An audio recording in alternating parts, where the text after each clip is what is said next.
Today I'm going to show you how to make this keto meat pie.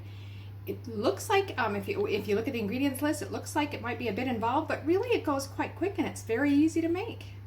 All right, so for the filling, you're going to need 1/2 of a yellow onion that's been finely chopped, 1 clove of garlic finely chopped, or you can just use minced garlic in a jar like I'm using, about a teaspoon then. Then you can use either 2 tablespoons of butter or olive oil, or like I'm doing, 1/2 and 1/2. So 1 tablespoon of each. Okay, now the recipe calls for 20 ounces, which is about 567 grams of ground beef, or you can use ground lamb, mince. But I've actually got 500 grams. That's gonna have to be close enough. That'll work for me today.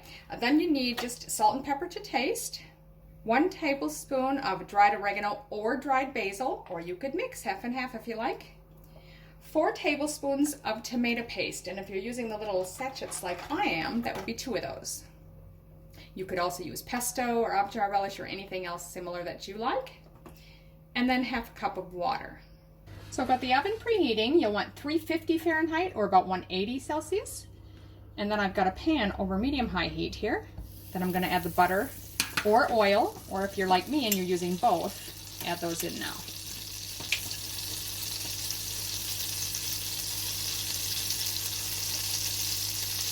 Once your butter's melted, put the onions in and the garlic. Just stir and cook that for a few minutes. You just want the onions to get softened a bit, but you don't want to burn them. And you can see it's just starting to get some golden color to it. I don't want to let it go too long because I don't want that garlic to burn, so we're going to go ahead and add the meat. And we'll just start breaking that up and get it all mixed together while we brown the meat. Okay, now it's not quite fully browned yet. You can still see some pink bits in there, but right now I'm going to go ahead and add the seasonings. Now that's the oregano, basil, salt, pepper. I've already measured that all out. And just keep cooking till it's all totally browned. Okay, that's looking pretty good. Now if you have a lot of grease, feel free to drain it. Mine's not too bad, so I'm not going to worry about it. At this stage we will add the tomato paste.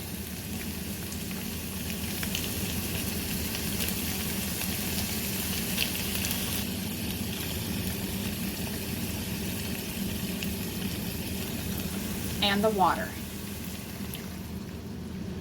Give that a good stir to let it all mix well.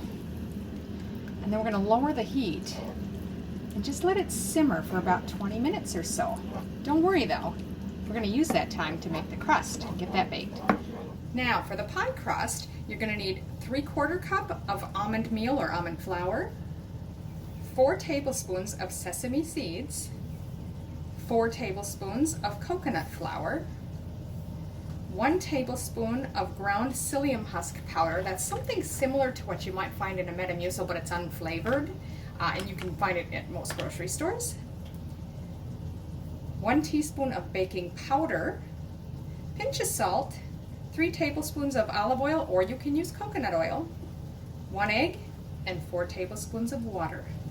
All right, now if you've got a food processor or a dough blender of some sort, feel free to use that. If not, we can just mix everything in a medium-sized bowl like this with a fork. So all the ingredients for the crust. So that's the almond flour, sesame seeds, coconut flour, the psyllium husk, and the baking powder. Now there's more going in,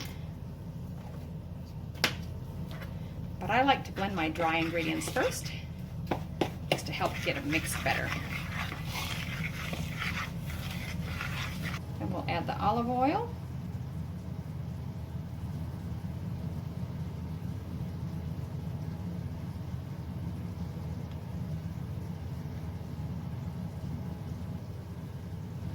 Egg and the water. Go ahead and mix everything together.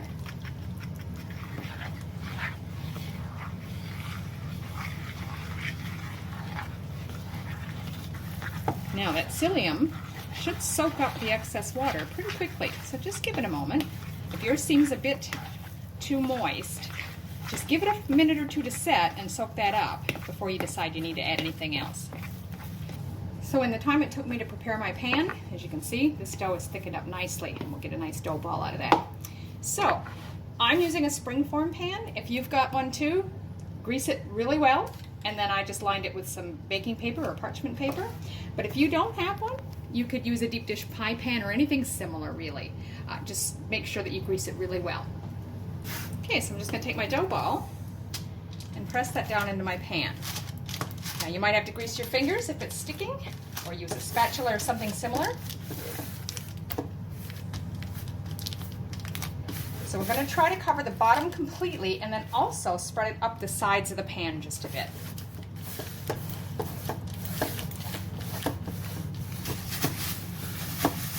Now I just wanted to show you a quick technique you can try. I just took a plastic bag to put my hand inside of, and now I'm just pressing and shaping the dough as I go, and it's so much easier without worrying about it sticking.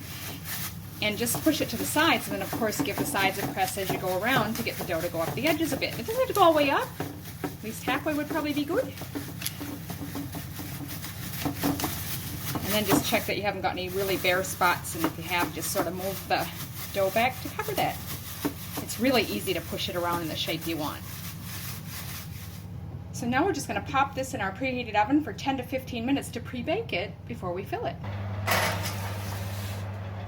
Now this is looking pretty good, so it's almost time for that crust to come out, but I'm going to take this off the heat so it can cool just a bit before we fill the crust. Okay, so that's been about 13 minutes, but it's actually getting nicely browned. So I'm going to go ahead and pull that out, but leave the oven on.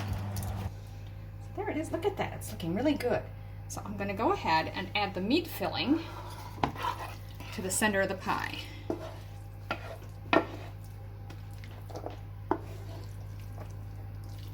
And just spread that out evenly in the pie crust.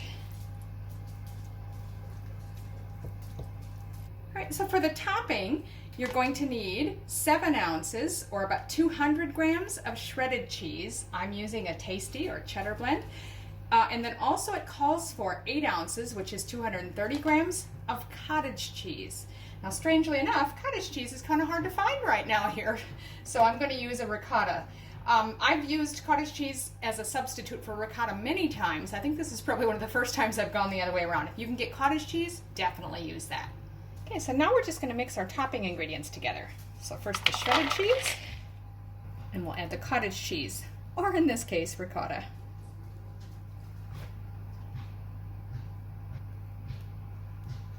And now just kind of stir it and mix it all together as best you can.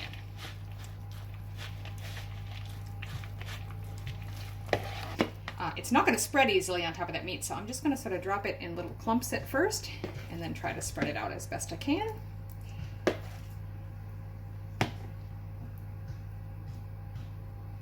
So as you can see, I just sort of dropped little clumps everywhere to make sure I had it all over, and now I'm just going to gently spread it around and try not to have any gaps that haven't got any topping.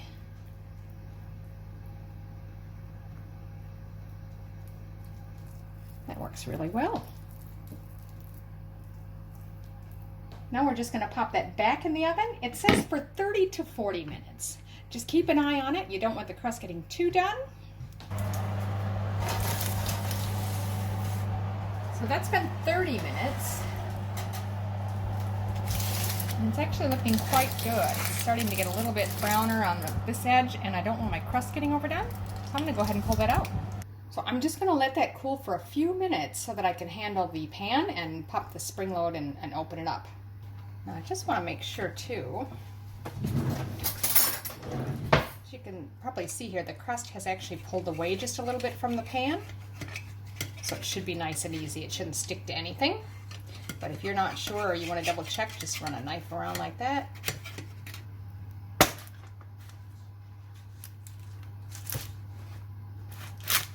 we go.